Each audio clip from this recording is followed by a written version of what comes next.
Evet, aranızdan bazıları sesimi ilk defa duyuyordur. Normalde bu kanalda animasyon içeriği üreten birisiyim ve bu kanalda hiç sesli video yapmadım. Bugün ilk defa karşınızdayım ve emin olun bundan sonra sesli videolar gelecektir. Neyse, çok boş yaptım. Biz konumuza dönelim.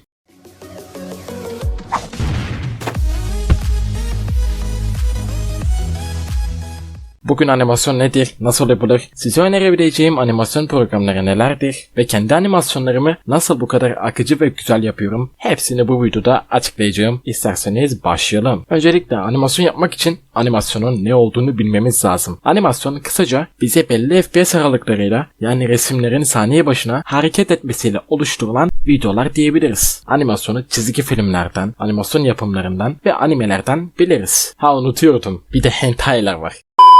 Kısaca animasyonun ne olduğunu az buçuk anlattım. Gelelim FPS olayına. Çoğumuz FPS'i tam bilmeyiz ya da bildiğimizi sanırız. Zaten oyunlarda da gözüküyor. İşte 60 FPS, 120 FPS falan diye. Şunu bilmemiz lazım. FPS ne kadar yüksekse animasyon o kadar akıcıdır. Yani yumuşaktır ve gözü yormaz. Mesela 30 FPS olan bir animasyonda saniye başına 30 resim olur. 60 saniyede de 60 resim. Günlük hayatımızda da genelde 24 FPS'lerde animasyon izleriz. Hani şu televizyonlarda, bilgisayarlarda izlediğimiz videolar veya haber sayfaları, kanallar vesaire. Bunlar genelde 24 FPS'te bize sunulur. Eğer ki siz animasyon yapacaksanız önerim 30 FPS'tir arkadaşlar. Kısacası FPS'ten de bahsettik. Bu arada şunu belirtmek isterim. Ben profesyonel bir animatör değilim. Yani iş olarak söylüyorum. Böyle üniversiteyi bitirip de işte animatör rütbem falan, ne bileyim diplomam falan, o tarz şeylerim yok. Sonuçta YouTube'da animasyon videosu çeken sıradan bir lise öğrencisiyim. Bu yüzden animasyonun en derinlerine kadar bilemem arkadaşlar. Bu yüzden beni mazur görün. Arkadaşlar, iki tür animasyon vardır. Birincisi çizerek, ikincisi de program üzerinden karakterleri veya figürleri fark etmez, onların eklemlerini oynatarak animasyonu dökmedir. Bana göre en zor tabii ki de çizim. Herkesin çizim yeteneği yoktur. Ya da vardır ama bilgisayar üzerinden mouse ile çizemez. Benim gibi. Ama çizim tabletinden de çizim animasyonu yapabilirsiniz. Program üzerinden de çizim kadar zor olmasa da onun da kendi çapında zorluğu büyük bence. Herkes öyle estetik bir animasyon yapamaz. Gerçekten de hayal gücünüzün olması lazım ve ona animasyonu dökmek lazım. Bunları da anlattığıma göre animasyon yapmak için hangi programları kullanmalısınız, bunu size söyleyeceğim. Önerebileceğim birkaç program var açıkçası. Eğer ki ben çizimi beceremem, bilgisayardan veya ne bileyim çizim tabletim yok, bu yüzden çizim yapamıyorum, animasyonu da programdan yapmak istiyorum diyorsanız önerebileceğim iki tane güzel program var. Birincisi Pivot Animator son sürümü, yani Pivot Animator 5. İkincisi de StickNodes. Bana sorarsanız bence başlangıç olarak Pivot'u kullanın. Neden mi diyeceksiniz? Pivot bir tık daha öğrenmesi kolay StickNodes'e göre. StickNodes gerçekten zor. Hiç denemedim ama çevremdeki tanıdıklarım gerçekten çok zor diyorlar. Ama eğer ki animasyon temeliniz varsa direktmen StickNodes kullanın. Hem daha fazla figür var hem de daha fazla seçenek var. Ha yok, ben bunlarla uğraşamam, çizimden animasyon yapacağım diyorsanız Flippa Clip ve Adobe Animate gibi programları kesinlikle kullanın. Bilgisayarınız iyiyse kesinlikle Adobe Animate'i kullanmanızı tavsiye ederim arkadaşlar. Zaten Adobe'nin Photoshop'undan tut edit programına kadar gerçekten hepsi kaliteli programlar. Hatta ünlü YouTuber Alan Baker bile animasyonlarını Adobe Animate'den yapıyor. Kısacası önerebileceğim programlar bunlar. Şimdi gelelim ben animasyon nasıl yapıyorum. Evet. Burada maalesef metinden artık okumayacağım. Ekranımı gösterip doğaçlama gireceğim. Hadi başlayalım nasıl yaptığımı. Şu an ben ve ekranım karşınızdayız arkadaşlar. Hiç uzatmadan konuya geçelim. Ben animasyon nasıl yapıyorum diye. Şimdi ben iki tane pivot kullanıyorum. Bir Pivot Animator 5, bir de Pivot Animator 4. Öncelikle Pivot Animator 5'i açalım. Neden Pivot Animator 4 kullandığımı da açıklayacağım.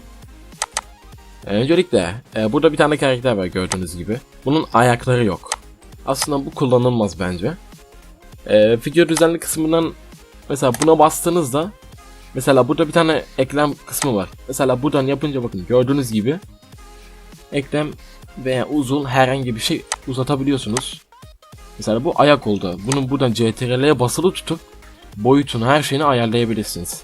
Bu güzel bir şey. Ondan sonra burada olarak kaydet var.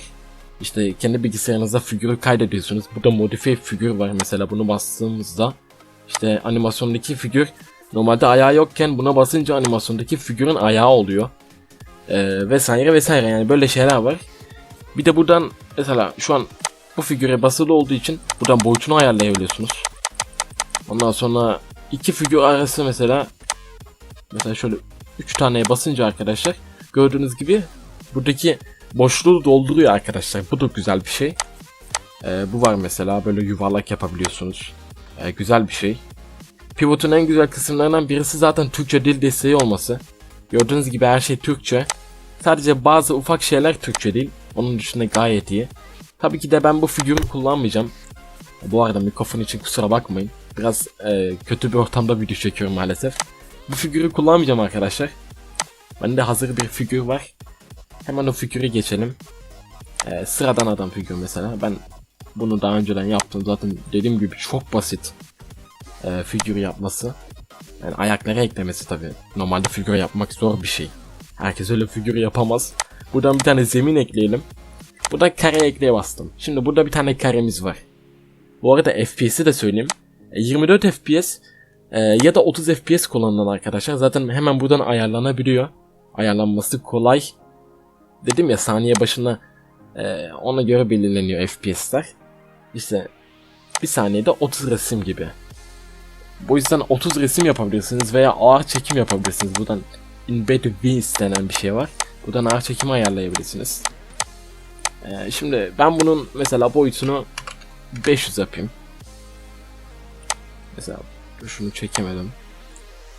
Bunun da boyutunu hadi 200 yapalım. Böyle ayarlayabilirsiniz veya böyle de yapabilirsiniz, fark etmez. Size kalmış. Keyfiniz nasıl istiyorsa. 200 yapalım. Hadi rengini de turuncu yapalım. Ben turuncuyu seviyorum ya. Şimdi buradan arkaya koy kısmı var. Mesela bunu yapınca her figürün arkasında duruyor. Karakter öne çıkmıyor. Ama buna basınca gördüğünüz gibi zeminde duruyor gibi gözüküyor karakter. Eğer ki animatörlükte acemiyseniz 2D kullanın. Şöyle 3D yapmayın. Ben genelde 3D yapıyorum. Çünkü ben artık bazı hareketleri gerçekten çok iyi yapıyorum ve animasyonu istediğim gibi yapabiliyorum. Bu yüzden 3D kullanıyorum ama siz 2D kullanın böyle. Şu kareyi bir silelim arkadaşlar. Bu karede işimiz yok. Şimdi gelelim mesela buradan adam kolunu oynatsın. Böyle kareyi de kaydediyorum. Gördüğünüz gibi bakın çok güzel oluyor. Şöyle oynata bastığımızda akıcı gözüküyor gerçekten de. Mesela çok hızlı mı oldu? 15'i yükselt. Çok yavaş mı oldu? İşte bunu düşür mesela. Fark etmez. Bakın daha iyi oldu. Böyle yapabilirsiniz. Tabii ki de yürüme animasyonu, koşma animasyonu, yumruk animasyonu, bu tarz animasyonları tutorial videoları yapacağım. Bu videoda maalesef açıklamayacağım. Açıklayamam da zaten. Bayağı bir süresi olur maalesef. Ayrı bir videoya kalır. O yüzden bu videoya güzel bir like gelirse o videoları da çekeceğim ve size yükleyeceğim. Siz de bu sayede gerçekten animasyonlar yapabilirsiniz. Size yardımcı olacak eğitim videoları olacak. Şimdi gelelim Pivot Animator 4'ü neden kullanıyorum. Şimdi Pivot Animator 4. Gördüğünüz gibi zaten bakın piksel gözüküyor. Buradan bile piksel gözüküyor yani. Her türlü Pivot Animator 5 daha iyi. Tabii Pivot Animator 5 de biraz piksel ama o kadar piksel değil aslında. Kaliteli çıkıyor videolarda falan.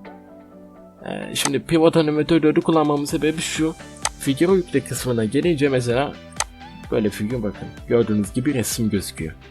Resim gözüktüğü için ben Pivot Animator 4'ü kullanıyorum arkadaşlar. Ama Pivot Animator 5'te maalesef figürlerin resmi gözükmüyor. Bu yüzden Pivot Animator 4'ü kullanıyorum. Zaten bir sürü de figür olduğu için benim bilgisayarımda. O yüzden de Pivot Animator 5'in bu seçeneğinden maalesef mahsur kalıyorum. Pivot Animator 4'ü kullanıyorum arkadaşlar. Bu arada yanlış konuşuyorsam gerçekten kusura bakmayın. Tamamen doğaçlama giriyorum şu an videoya. Hiç böyle kesme kırpma hiçbir şey yok. Kusura bakmayın yani. Yayında nasıl konuşuyorsam şu an öyle konuşuyorum. Neyse işte buradan kaydete basabiliyorsunuz. Veya buradan çıktı alabiliyorsunuz. İşte animated gif, animated png falan. Arka plan ekleyebiliyorsunuz buradan. Atıyorum işte böyle olsun. Mesela arka plan ekledik. Buraya da arka plan kısmından bunu yapıştırabilirsiniz. Gerçekten güzel bir şey. Buradan kamera açısını ayarlayabilirsiniz. Bir dakika, yanlış bir şey tıkladım. CTRL-Z yapalım. CTRL-Z yapınca bu arada yanlış yaptığınız şeyi geri alabilirsiniz. Bu güzel bir özellik. Gerçi edit programlarında da bu var. Ben galiba yanlış şeye tıklıyorum. Pardon. Siyahtan dolayı gözükmüyor mu ya? Şuradaki kısım. Allah Allah. Neyse şuradaki kısmı kullanalım. Buradan büyütebiliyorsunuz arkadaşlar kamera açısını. İşte kamerayı yanlış yaptım. Nasıl eski boyutuna döndüreceğim diyorsanız web kısmında reset büyütülü kamera var. Ya da işte ben bu kamera açısını kullanmak istiyorum ama her kareye bunu uyarlamak da istiyorum. İşte yanlış kare falan yapmışım. Nasıl kopyalayacağım? Kopya butonu kameradan işte şu kareye mesela peste böyle kamera falan deyince bakın aynı kamera. Böyle de oynatalım. Bakın güzel oldu böyle. Kamerayı da böyle kullanabilirsiniz. Ondan sonra şöyle bir şey var. Figürü 180 derece döndürüyor. Diğer tarafa bakıyor figür. Buradan rengini ayarlayabiliyorsunuz. Buradan işte figürün tam ortasını alıyor animasyonun. Buradan silebilirsiniz. Ondan sonra buradan copy figür yapabilirsiniz. Eyvah bunu silsin. Bu başka videonun konusu. Benim diğer çıktıda o kalmış arkadaşlar. O yüzden PES figür yaptı. Onun dışında böyle. Pivot Animator 4'te de o yüzden kullanıyorum arkadaşlar. Pivot Animator 5'te kısaca bu. Onun dışında anlatabileceğim galiba başka bir şey yok. Ayarlar kısmında buradan animasyonunuzun boyutunu ayarlayabilirsiniz. FPS'i ayarlayabilirsiniz. Fark etmez. Auto Easing. Bunu kullanın. Bu açık olsun. Preference kısmına bunları çok girmenize gerek yok. Şurada Onion Skin var. Bu da işinize yarayabilir. İşte buradan dili ayarlıyorsunuz falan. Güzel özellikler var gerçekten. Buradan balance figür var. Pivot'un kendi sitesi. Buradan figürler yükleyebilirsiniz kendinize. Onun dışında anlatabileceğim başka bir şey yok gibi. Bu da text var. İşte yazı yazabilirsiniz. Onun gibi şeyler yani. Bu videoda kısaca bu kadar. Beni dinlediğiniz için çok teşekkür ederim arkadaşlar. Videoma like atıp kanalıma abone olmayı unutmayın. Kendinize iyi bakın. Hoşça kalın. Bay bay.